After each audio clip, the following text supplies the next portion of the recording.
Empezó siendo una alambrada.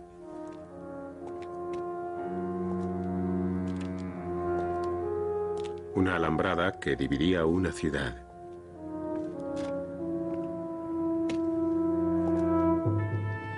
Que encarcelaba a sus habitantes.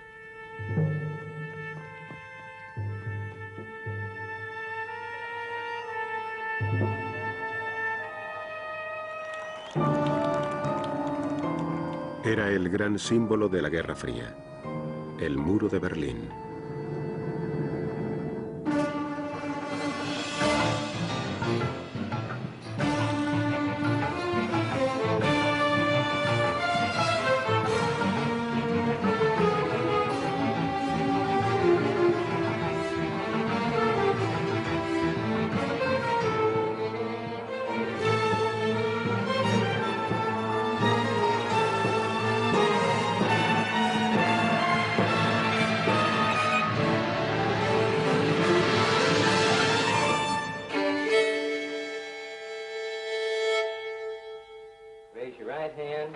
Memphis, Tennessee, marzo de 1958. Do solemnly swear that I will bear true faith and allegiance to the United States of America. Give us a room with a view of the beautiful Rhine. Elvis Presley llega a Alemania Occidental. The well-known guitarist has come to bolster NATO forces, in particular a 3rd U.S. Armored Division tank unit. I got those hot troop 3 for occupation GI Blue. Alemania Occidental era la línea de frente de la OTAN a lo largo del telón de acero. Desde 1955 los estadounidenses adiestraban a un nuevo ejército germano. Algunos pensaban que eso podría significar que un dedo alemán apretase el gatillo nuclear de la OTAN. El rearme de Alemania reavivó las pesadillas para muchos europeos, sobre todo para los rusos. Las nuevas armas alarmaron a Alemania del Este, la República Democrática de Alemania. DDR hat ja nun versucht, verschiedene Angebote zu machen, eine Nuklearbewaffnung. La RDA hizo varias propuestas para impedir el armamento nuclear de Alemania Occidental, pero no obtuvo ninguna respuesta, ningún eco. La RDA se sentía directamente amenazada por las armas nucleares y aceptó que el ejército soviético, desplegado en su territorio, también contara con armas nucleares. Berlín, en el corazón de Alemania del Este, se encontraba bajo la ocupación conjunta de los exaliados de la guerra. Ahora en Berlín Oeste, 12.000 soldados británicos, norteamericanos y franceses estaban rodeados por 500.000 de soldados soviéticos y germano-orientales. El derecho de paso de Occidente estaba protegido por el acuerdo de las 4 potencias.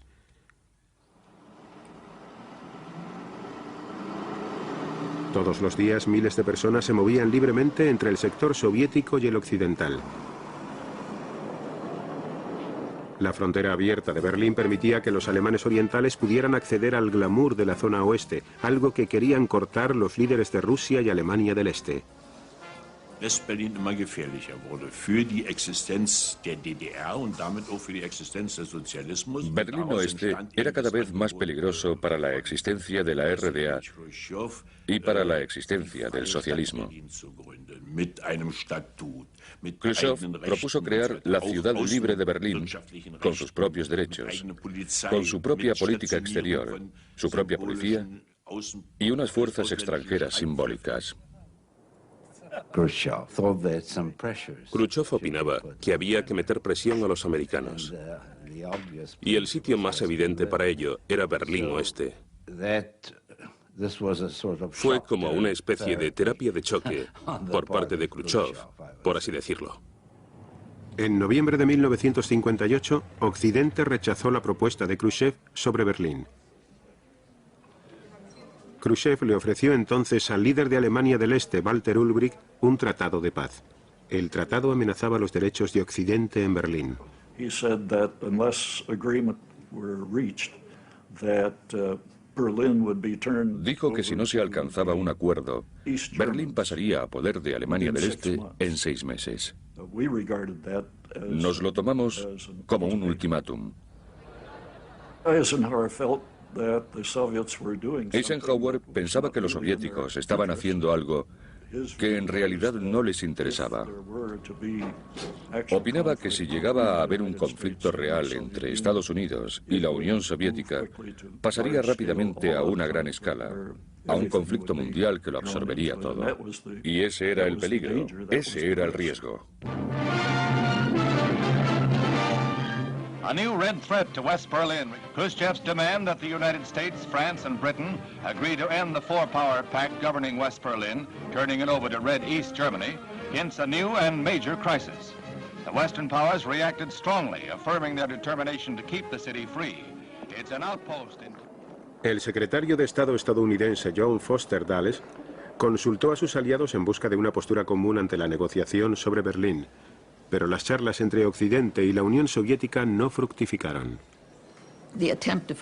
Al intentar alcanzar un compromiso con los soviéticos, fue cuando tuvimos graves problemas, ya que toda concesión hecha a los soviéticos por Occidente suponía un desgaste de la postura occidental. Además, los rusos querían lograr una situación en Berlín que los aliados no podían tolerar. De modo que no había acuerdo negociado posible.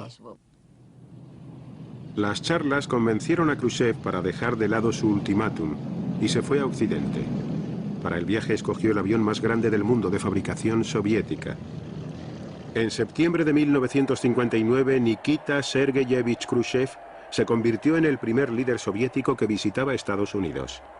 Khrushchev consiguió lo que quería, una visita a Estados Unidos, ser tratado como un igual y una reunión con Eisenhower, de la cual sacó la justa idea de que si no cometía actos demasiado provocativos, podría aprovecharse cada vez más del bando occidental. En las charlas con Eisenhower, un nuevo espíritu de cooperación alivió la crisis. Pero las esperanzas de Khrushchev de lograr una tregua a la Guerra Fría duraron tan solo 6 meses.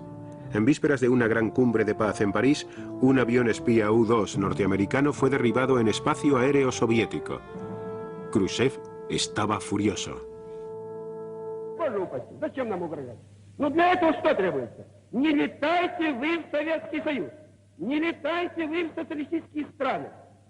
Уважайте суверенитет и знайте границу. Не знаете границу? Ударим. Ударим, обучим уму-разуму. La cumbre se vino abajo antes de empezar.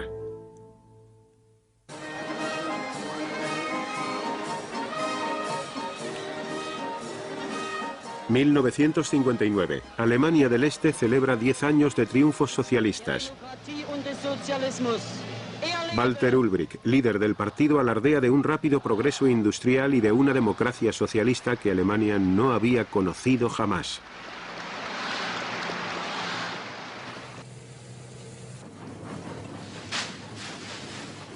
Las imágenes oficiales mostraban un paraíso para obreros y campesinos. La realidad era la escasez y el caos. Las granjas privadas se transformaban a la fuerza en cooperativas y los recursos del Estado se volcaban sobre la industria pesada en detrimento de los bienes de consumo. Con obediencia, Alemania del Este copió el modelo soviético hasta en el control intelectual de su pueblo.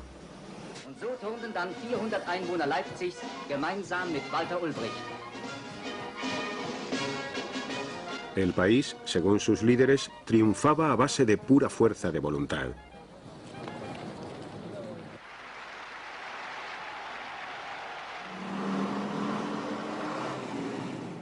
Pero a pesar del duro trabajo y el entusiasmo, solo el apoyo soviético mantenía viva la economía.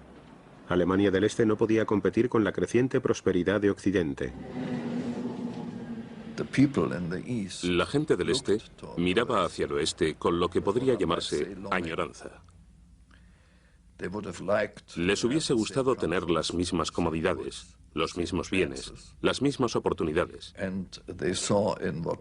Y en lo que se llamaba socialismo en aquella época, veían un sistema que exigía sacrificios solo con promesas de futuro. Mientras las fronteras estuvieron abiertas, era relativamente fácil pasar al otro lado. Bastaba con subirse al metro y entrabas en otro mundo. Era un sistema de locos. Imagínese lo que es pasar del socialismo, entre comillas, al capitalismo en 2 minutos. Todos los meses, miles de alemanes orientales huían por la frontera abierta de Berlín y se refugiaban en la zona oeste. La mayoría de los refugiados eran jóvenes y preparados. Su partida estaba desangrando la economía de Alemania del Este. Un capataz de una fábrica en el este no sabía cuántos trabajadores le quedarían al día siguiente, porque parte de su plantilla le había abandonado. Había abandonado el este. Había abandonado el sistema para irse al otro lado. Por supuesto, en Alemania Occidental se esforzaban al máximo para que la gente que venía del este tuviese trabajo y una existencia cómoda. A medida que se fugaban sus habitantes, Ulbricht se puso nervioso. Urgió a Khrushchev para que reconociese a Alemania del Este como Estado soberano con control sobre sus propias fronteras. Khrushchev, fingiendo hacerle caso, intentaba ganar tiempo.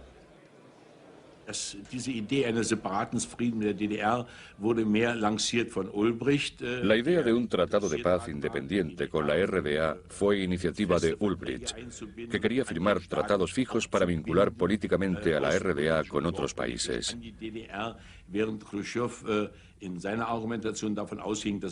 Pero Khrushchev dijo que un tratado de paz independiente intensificaría la Guerra Fría. Ulbricht dijo que no podía haber una paz duradera en Europa hasta que los 2 estados alemanes, oriental y occidental, fuesen reconocidos. Pero en Moscú no tenían prisa. El problema alemán debía esperar hasta después de las elecciones presidenciales de Estados Unidos.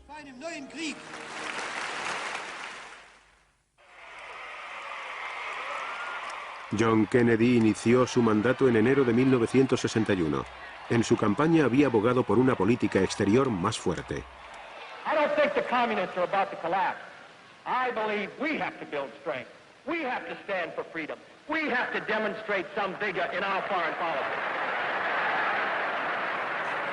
Kennedy accedió a reunirse con Khrushchev en Viena en junio de 1961. El presidente llegó tocado. Su invasión de la Cuba castrista en Bahía Cochino 6 semanas antes había fracasado.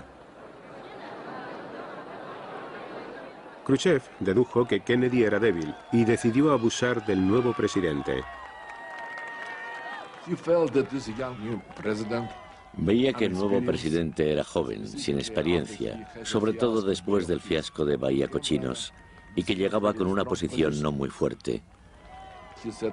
Dijo, mirad, ya han pasado muchos años y los países occidentales no hacen nada respecto a Alemania.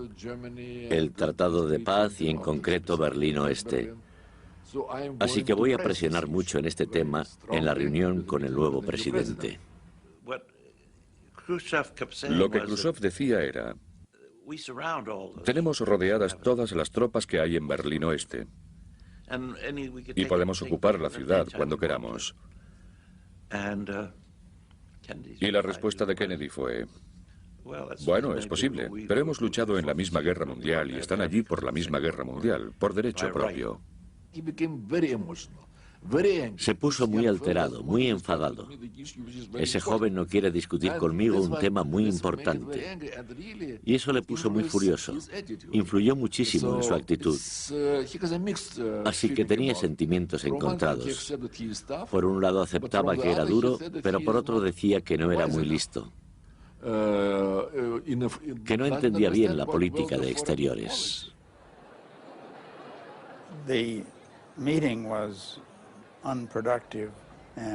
La reunión fue poco productiva Y cuanto más duraba, más evidente se hacía. Fue difícil, fue decepcionante. Nos dejó con una crisis en Berlín que seguía activa y que no había progresado nada. At the summer White House in Hyannisport, Massachusetts, Defense Secretary McNamara and Secretary of State Dean Rusk confer with President Kennedy on the increasingly ominous words and actions from Moscow. Premier Khrushchev's increase... Khrushchev había renovado su ultimátum y había aumentado el presupuesto de armamento soviético. Kennedy pidió a sus asesores que enumerasen las opciones militares de Estados Unidos.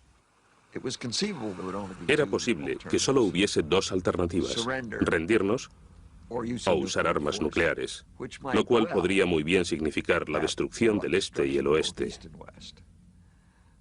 De modo que el presidente estaba ansioso por encontrar un término medio.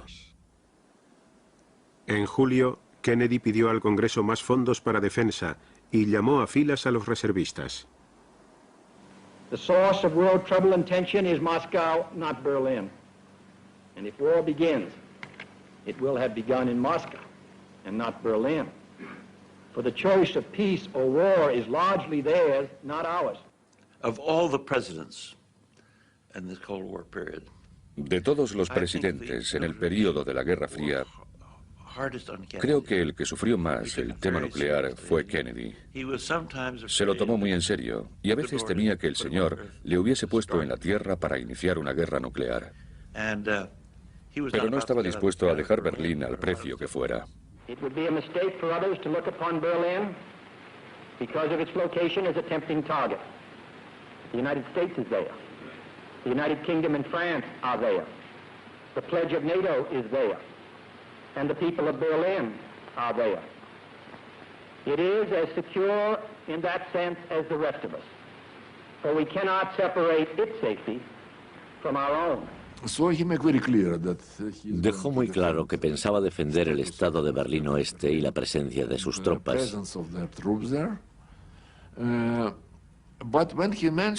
Pero al mencionar eso notamos una cosa, que en su discurso decía que la línea que separaba Berlín Este y Berlín Oeste era una línea de libertad. No decía nada sobre la libertad de movimientos a través de esta línea entre Berlín Este y Berlín Oeste.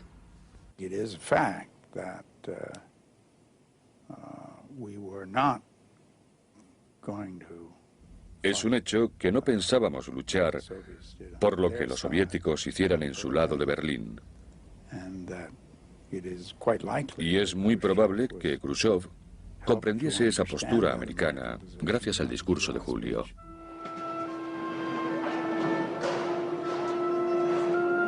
A medida que empeoraba la crisis de Berlín, el flujo de refugiados pasó a ser un torrente.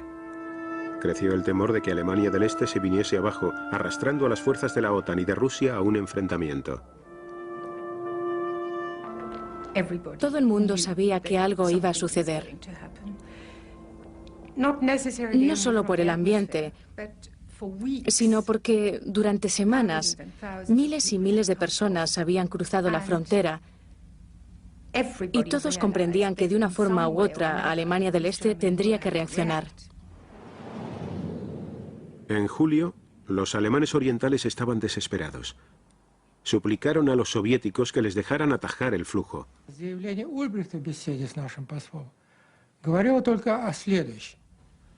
Ulbricht le dijo a nuestro embajador que estaban hartos de las promesas que les habíamos hecho de firmar un tratado de paz y asumir el control.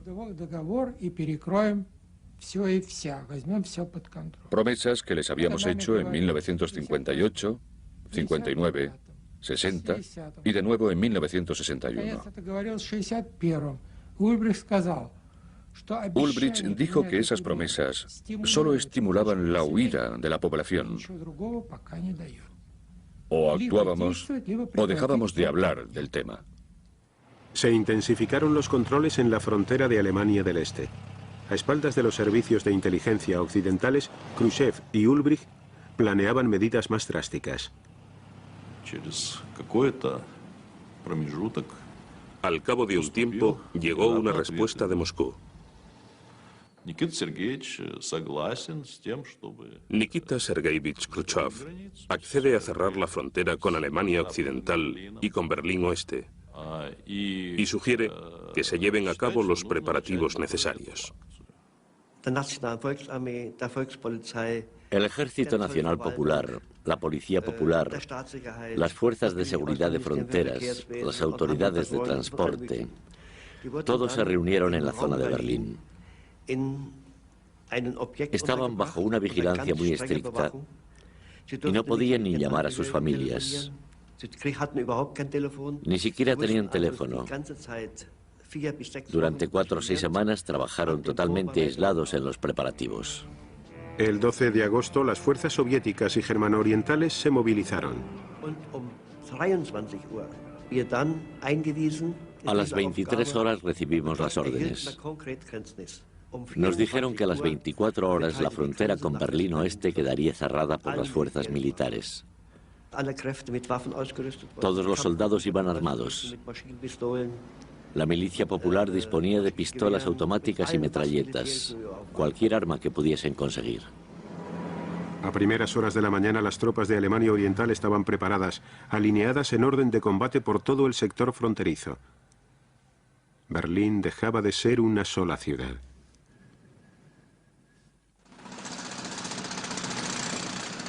En la mañana del domingo 13 de agosto, los berlineses se encontraron con una ciudad dividida. Equipos de zapadores escoltados por soldados armados empezaron a erigir una alambrada por el centro. Khrushchev, preparing to this event, would have done everything to minimize, or rather to prevent, any military conflict between us and the United Al States. preparar esta maniobra, Khrushchev hizo todo lo posible por minimizar, o más bien prevenir, un conflicto militar entre nosotros y Estados Unidos y los países occidentales. En concreto, Khrushchev le dijo a Ulrich 2 días antes de esto que debía levantar este muro, pero que no debía infringir ni un centímetro de los derechos americanos y occidentales. Así que esperábamos una reacción muy fuerte, pero no esperábamos ningún enfrentamiento militar.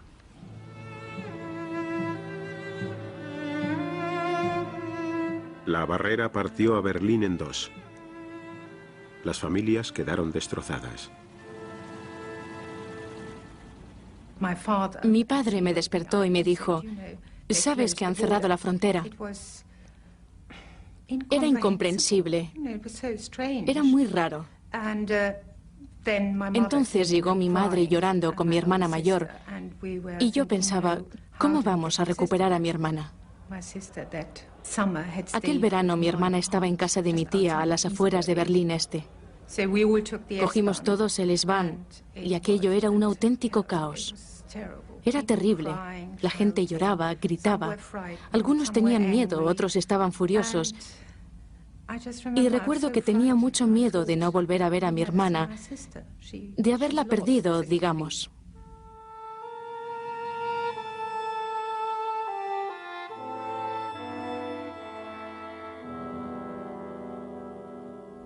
Una pobre viejecita subió tímidamente los 3 escalones de una de esas trapos, que eran los puestos fronterizos de la Alemania del Este, y dijo, ¿cuándo sale el próximo tren para Berlín Oeste? La gente no se había enterado. Las primeras noticias se dieron a medianoche por la radio de Berlín Este, y esa gente había ido a la estación creyendo que podían ir a Berlín Oeste. Y jamás olvidaré el tono socarrón de aquel policía que le dijo, «Eso se acabó, abuela, ahora están todos en una ratonera».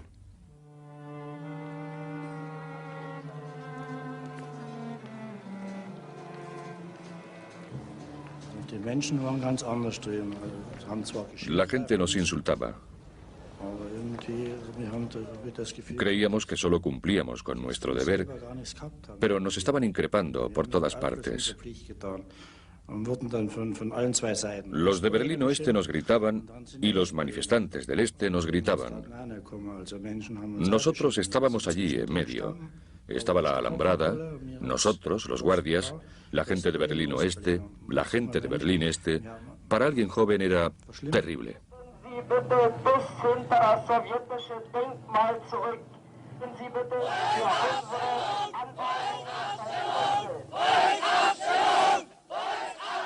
La rabia de los berlineses occidentales estalló y se manifestaron contra la división de su ciudad.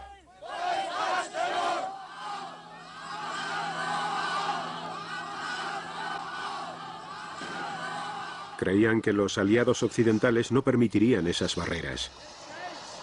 Las manifestaciones continuaron, pero Occidente ofreció pocas protestas. El alcalde Willy Brandt intentó calmar a las masas. Temía que hubiese una matanza si atacaban las barreras. Los aliados no estaban seguros de cómo reaccionar. Los derechos de Occidente no habían sido agredidos. Dann waren wir enttäuscht. Der Bürgermeister hatte nicht mal geschafft, Estábamos indignados y también decepcionados. El alcalde no consiguió persuadir a los comandantes aliados para que hicieran ni la más mínima protesta. La gente no tenía muy claro qué estaba pasando. Pasaron casi 12 horas antes de que resultase evidente que aquello era el cierre total de los sectores fronterizos. Nadie sabía muy bien qué hacer con este tema, cuál era su alcance.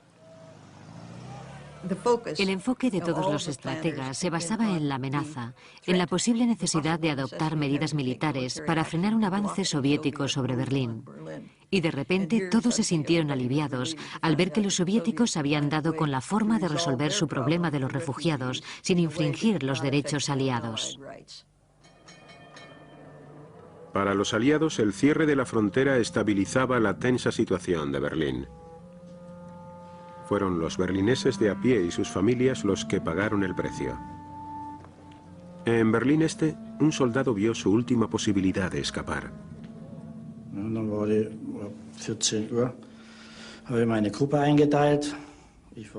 A las 2 en punto, asigné las tareas a mis soldados. Yo estaba al frente y separé a los otros para no levantar sospechas. Nadie notó nada. Desde las 2 hasta las 4 estuve pensando en la situación y buscando la decisión más adecuada. Tendría que dejar a mis padres y mi hermana. Por fin tomé la decisión. A las 4 en punto salté la alambrada. Ya estaba en el oeste, donde me recibieron con aplausos. Fui el primero.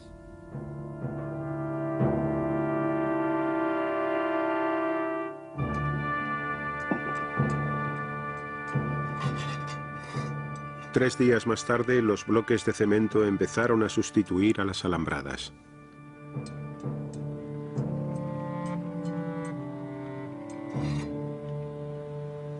A lo largo de los sectores fronterizos se levantó el muro de Berlín, que partía la ciudad en dos.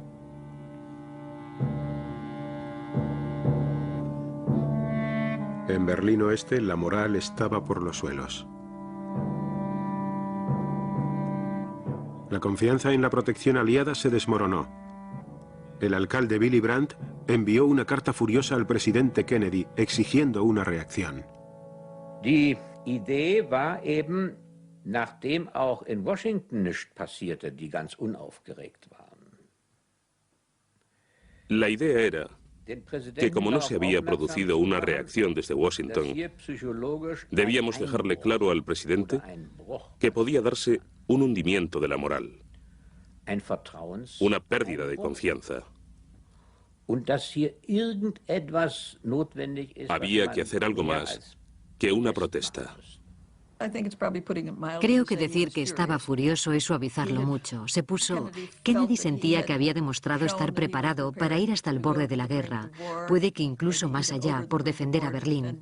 Y ahora estaba siendo criticado por no hacer nada, por, como alguien dijo, un simple alcalde. Pero Kennedy comprendió que se hacía necesario un gesto, una señal de que Estados Unidos seguía pensando defender Berlín. Ordenó un despliegue de fuerzas. Envió un convoy de tropas norteamericanas a Berlín por las autopistas de Alemania del Este. El plan era poner a prueba la reacción de los alemanes orientales y reafirmar los derechos aliados de acceso a Berlín. Pararon a los estadounidenses y los contaron. Esperaron y los dejaron pasar.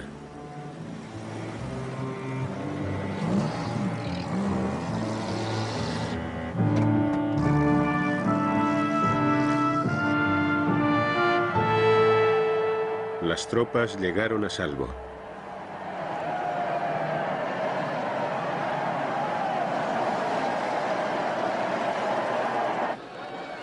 El vicepresidente estadounidense Lyndon Johnson voló hasta la ciudad como representante personal de Kennedy. Iba acompañado por el general Lucius Clay, héroe del puente aéreo berlinés. Johnson llevaba un mensaje del presidente Kennedy. He wants you to know that the pledge he has given to the freedom of West Berlin and to the rights of Western access to Berlin is firm.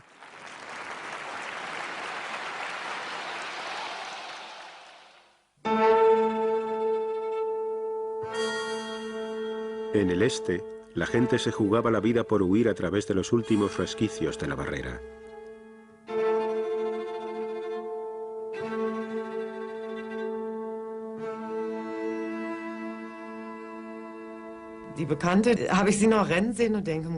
De repente mi amiga echó a correr y pensé, Dios mío, no lo vas a conseguir. Yo no pude correr, me quedé petrificada. Y entonces una señora mayor me dijo, corre chica, corre tú también. Aún eres joven, corre. Así que empecé a correr. Mi amiga se hizo daño en la cara, pero yo solo me rasgué el jersey. Aparte de eso, no me hice nada. Estábamos increíblemente contentas. Reíamos y llorábamos. Lo habíamos conseguido. Muchos más se lanzaron de forma impulsiva hacia la libertad.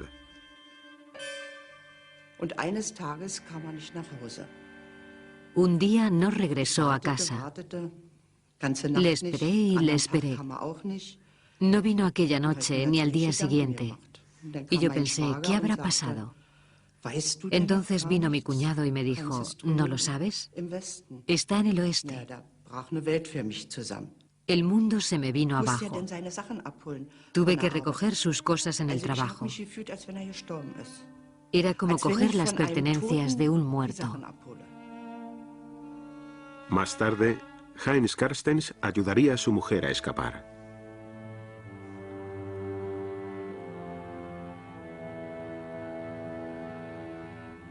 Allí donde el muro pasaba por mitad de la calle, las ventanas daban al oeste.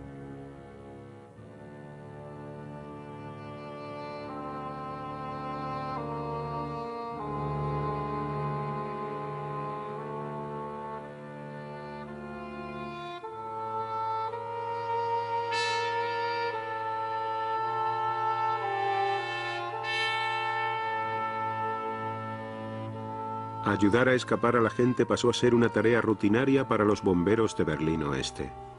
Nachher so, das spielte sich so ein, dass Leute springen wollten und Türme flüchten wollten. Se convirtió en una costumbre que la gente que quería escapar, los que querían irse, tiraban trocitos de papel por la ventana a la calle Bernauer.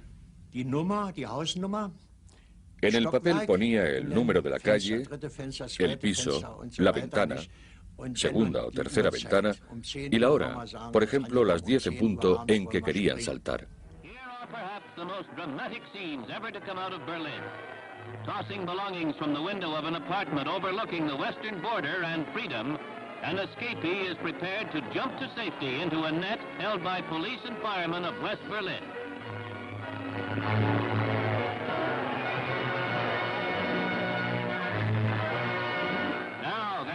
A rescue episode that is even more extraordinary.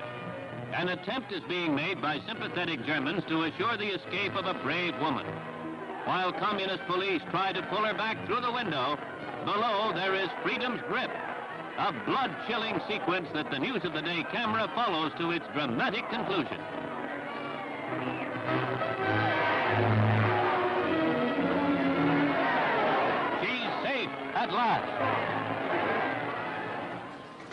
Los alemanes orientales bloquearon hasta este último resquicio.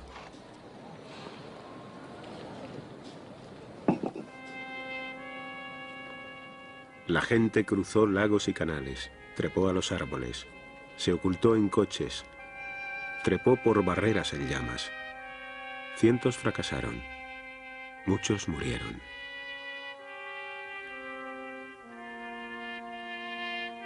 A pesar del sufrimiento humano, Alemania del Este justificó el muro como baluarte de la paz.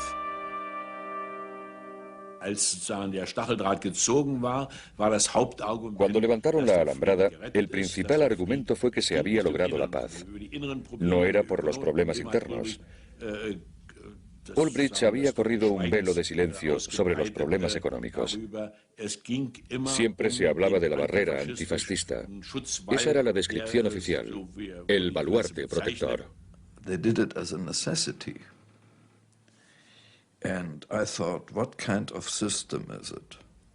Lo hicieron como una necesidad. Y yo pensé, ¿qué clase de sistema es este? Que solo puede existir manteniendo a sus habitantes a la fuerza en su propia jurisdicción. El muro era un auténtico símbolo de la derrota, de la inferioridad.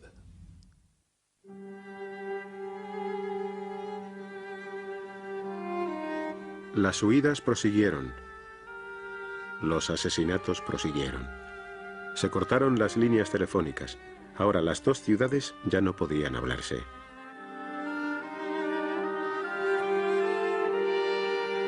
En los pocos puestos fronterizos aliados la tensión era enorme.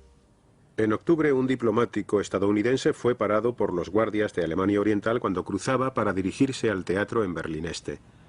Los estadounidenses decidieron crear polémica del tema y reafirmaron su derecho a la libertad de movimientos en Berlín. Lucius Clay volvió a saltar a escena. Según Clay, eran los soviéticos los responsables de Berlín Este, no los alemanes orientales, y estaba empeñado en que los soviéticos reconociesen su responsabilidad. Para poner a prueba la reacción de Alemania del Este, Clay ordenó que soldados estadounidenses armados escoltasen a los vehículos al cruzar la frontera por el Checkpoint Charlie.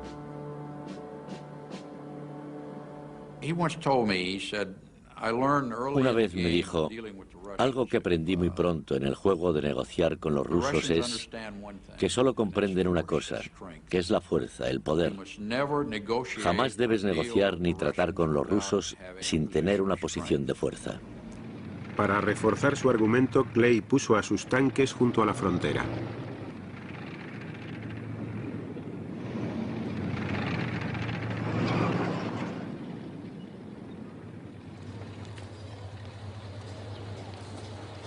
Los rusos acercaron sus tanques y cañones.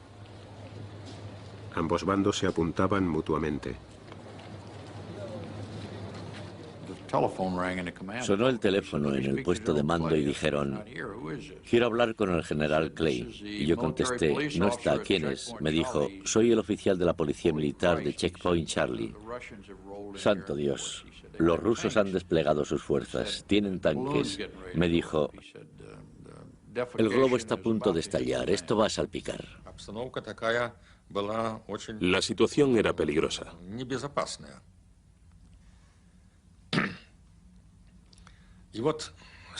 Los tanques estaban unos frente a otros.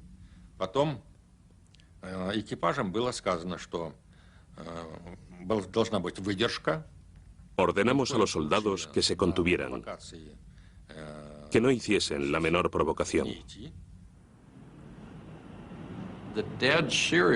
La gravedad del momento se intensificaba a cada hora que pasaba.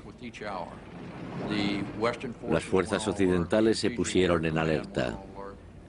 El mando aéreo entró en alerta. La OTAN entró en alerta. Se preparaban tropas por todo el mundo.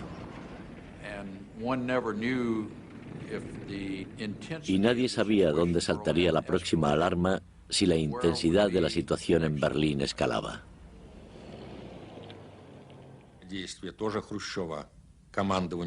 Khrushchev ordenó al jefe de las tropas soviéticas en Alemania que si los occidentales usaban la fuerza, debía responder con la fuerza.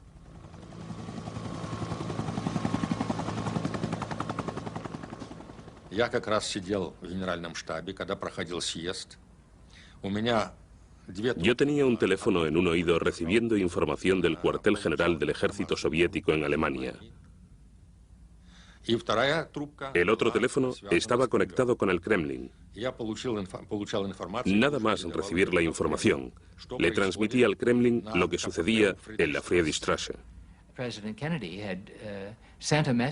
El presidente Kennedy le envió un mensaje a Khrushchev por el nuevo canal privado que se había abierto hacía tan solo un mes. Era un canal entre la Casa Blanca y Khrushchev. Y el presidente Kennedy le pidió a Khrushchev que diese el primer paso. Los americanos enviaron un mensaje. Decía, para que retiremos nuestros tanques sin quedar mal, ustedes deben retrasar sus tanques a cierta distancia. Nuestros tanques estaban a 200 metros de los americanos. El tanque soviético líder arrancó el motor y retrocedió unos 5 o 10 metros. Nosotros recibimos instrucciones para que los tanques americanos retrocediesen exactamente la misma distancia. No era razón suficiente para empezar una guerra. El propio Khrushchev dijo, no vamos a provocar la Tercera Guerra Mundial por Berlín. Y los americanos pensaban lo mismo. Los soldados se retiraron, pero el muro permaneció en su sitio. Los alemanes orientales lo hicieron más alto aún y lo reforzaron con vallas, alambradas y trampas antitanques. Durante el primer año, 50 alemanes murieron intentando cruzar al oeste. Uno de ellos fue Peter Fechter, de 18 años. Los soldados americanos se reunieron en un lado sin hacer nada. Y en el otro lado, los policías de la RDA estaban mirando sin hacer nada. Y aquel joven estaba acurrucado. Recuerdo que estaba tirado como haciendo una S. Al principio gritaba, chillaba, pedía ayuda. Pero según pasaban las horas, su voz se hizo cada vez más débil. Era tan desgarrador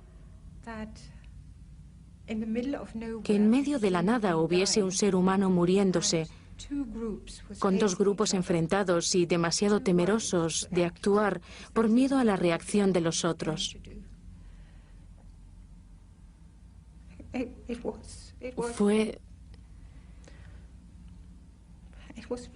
Fue realmente horrible.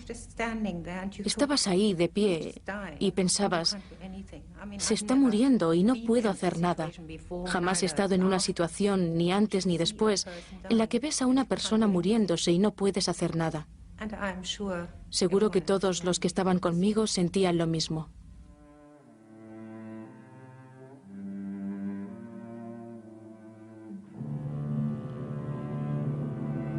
El muro era el símbolo supremo de la crueldad de la Guerra Fría y de la división de Europa.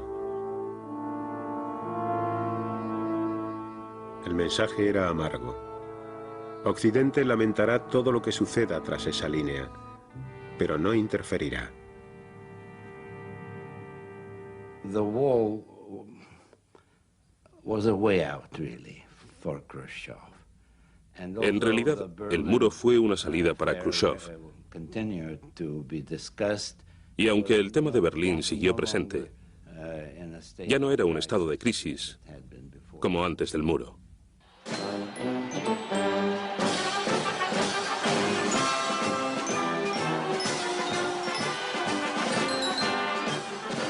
En 1963, el presidente Kennedy visitó Berlín Oeste.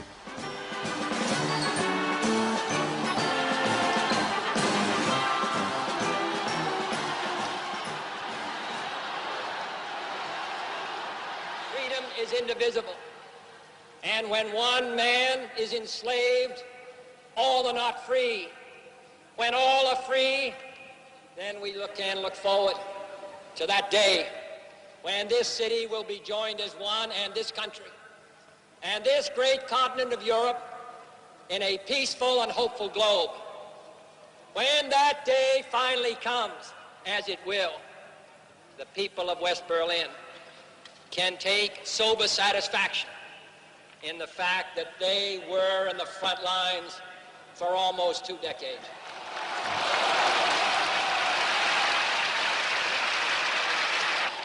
All free men, wherever they may live, are citizens of Berlin. And therefore, as a free man, I take pride in the words, Ich bin ein Berliner.